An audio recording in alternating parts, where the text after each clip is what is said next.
অন্নপূর্ণা ভান্ডারে ৩,০০০ টাকা না পেয়ে তুফানগঞ্জ ১ ব্লক বিডিও অফিসের সামনে ভাটিবাড়িগামী রাজ্য সড়ক অবরোধ করে বিক্ষোভ দেখালেন বিভিন্ন গ্রাম পঞ্চায়েত থেকে আসা মহিলারা। শুক্রবার ১টা নাগাদ অবরোধের জেরে তীব্র যানজটের সৃষ্টি হয় ওই এলাকায়। খবর পেয়ে ছুটে আসে তুফানগঞ্জ থানার পুলিশ। অভিযোগ, একাধিকবার কাগজপত্র ঠিক করে দিলেও বারবার শুধু ভুল দেখাচ্ছে। বিডিও অফিসে আসলে বলা হয় অঞ্চল অফিসে যেতে, আবার অঞ্চল অফিসে গেলে বিডিও অফিসে পাঠিয়ে দেওয়া হয়। এরকম পরিস্থিতি পিঠ দেওয়ালে থেকে গেছে। তো হতদরিদ্র গরিব মানুষেরা টাকা পাচ্ছে না, অথচ চাকরিজীবী মানুষ টাকা পাচ্ছে বলেও অভিযুক্ত করেন তারা। আর অভিযোগ যে যাদের বাড়িতে গাড়ি রয়েছে তারাই টাকা পাচ্ছে, অথচ যাদের কিছু নেই তারা পাচ্ছে না। তাই বাধ্য হয়ে অবরোধে সামিল হলেন।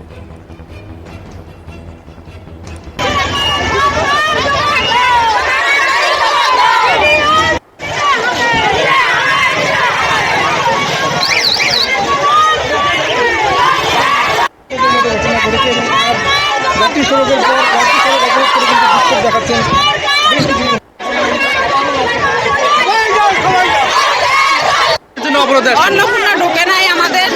আচ্ছা, 3 মাস ধরে পাচ্ছেন না? একবারও না, একবারও টাকা পাইনি আমরা। আজকে কি করছেন এখানে? আজকে যে আসছি, এর আগে 5 বার ফর্ম জমা দিছি, তাও? কাজ হয় নাই।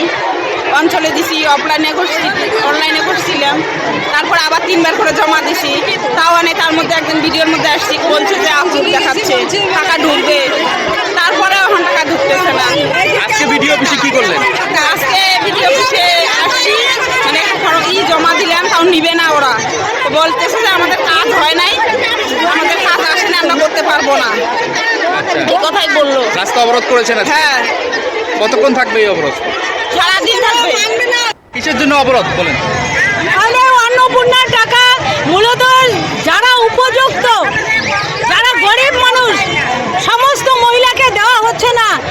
এক একজন 3 মাসের টাকা পেল, আর বেশিরভাগ লোক টাকা পেল না। সেই জন্য আজকে বিডিও অফিসে তালা মারা হয়েছে এবং এখানে অবরোধ চলছে। মানে বিডিও আমাদের কথা না দেওয়া পর্যন্ত আমাদের আন্দোলন চলবে।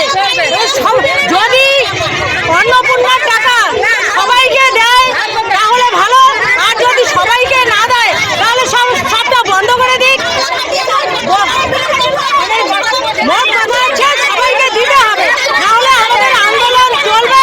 টাকা না পাওয়ার জন্য কি তালা মারলেন ভিডিও অফিসে? হ্যাঁ, টাকা না পাওয়ার জন্য আজকে ভিডিও অফিসে তালা মারা হয়েছে। কি নাম আপনার? আমার